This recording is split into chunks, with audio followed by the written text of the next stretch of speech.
The relationship between Australia and China will face a true test as a high-level parliamentary delegation is shortly to visit Taiwan. Now, when I say high level, it's a delegation that includes the Deputy Chair of the Parliament's powerful Joint Committee on Intelligence and Security. And that man, the member for Fisher, joins me now, Andrew Wallace. You're coming to us from beautiful Caloundra. Half your luck, Andrew Wallace. I suspect there's plenty of people inside the government who are not happy about this visit to Taiwan. Explain why the trip's so important for you and what sort of signal you think it's going to send to China. It's great to be with you, Peter. Look, this is a really important trip. It's important for Australian parliamentarians to demonstrate their support for the people of Taiwan. We're seeing a lot of grey zone activity. Even just today, we're seeing incursions into Taiwanese airspace, unprecedented level from Chinese People's Liberation Army aircraft. So it's really important in these difficult times for Australia to stand shoulder to shoulder with the people and the government of Taiwan. Yeah, I have to say, Andrew, when you stand back and look at the last 2 years under this government and the relationship the Prime Minister has now, he will argue, mended with China, I think it's gone beyond mending to being quite obsequious. I mean, he railed against the Port of Darwin being controlled by a Chinese company as opposition leader. He basically gave it his blessing just before Christmas. He's done a whole lot of stuff now in relation to lifting tariffs, withdrawing action in the WTO about wind turbine towers. They're about to flood the market in Australia. How are we being perceived by the Taiwanese? Do they think we're going soft? Give us a sense of some of the meetings you're going to have while you're in Taipei. Well, I've got meetings with the President, the Foreign Affairs Minister, the Defence Minister, my counterparts on the Taiwanese Intelligence and Security Committee there. But I think you're absolutely right. The point that you made earlier is that this government is sending mixed messages in relation to China. And it's really important that, when we're in government, we're pretty solid in relation to China, but Prime Minister Albanese is all over the shop. 1 minute he wants to be China's best friend. The next minute we're spending a couple of $100 billion on submarines to counter the threat. And whilst that's a good thing, I think our friends and allies need consistency from the Australian government, and they're not getting it.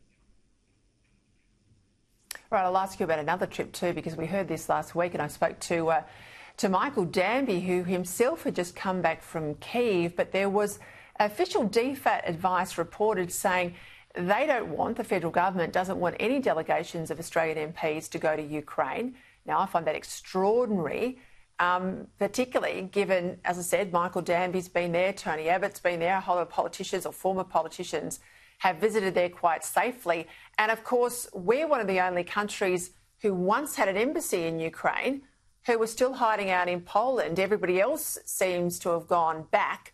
Do you think we should be in Ukraine as well in a delegation? Look, the committee, the PJCIS committee, the Intelligence and Security Committee, has received an invitation to travel to Ukraine. I have said that I would go tomorrow if I could. I think it's really important that we show solidarity, not just with Taiwan, not just with Israel, but also with Ukraine. In all of these trouble spots, it's very important that liberal democracies like Australia support Ukraine. There are now 67 embassies that have reopened back in Kyiv out of the 81 that were there prior to the invasion. Unfortunately, Australia is not one of them, and I think it's an unnecessarily very cautious approach that DFAT is taking. I think that that's something that we really should be doing, and that's reopening our embassy back in Kyiv.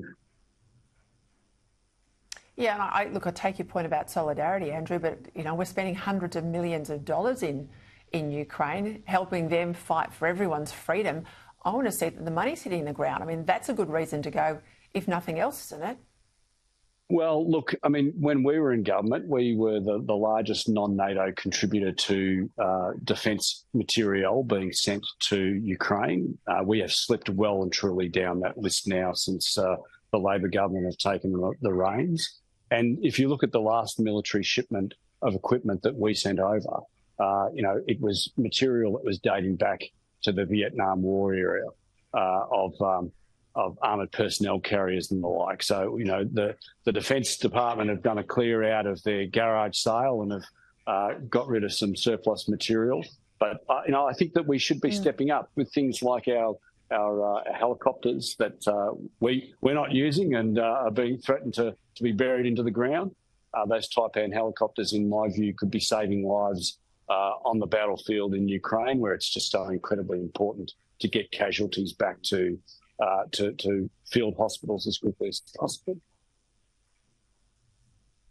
All right, I would look forward to speaking when you get back from Taiwan, Andrew, if I could, because I'm keen on your observations, and I'm also keen to see what the reaction of Beijing is going to be to this delegation. Thank you for your time.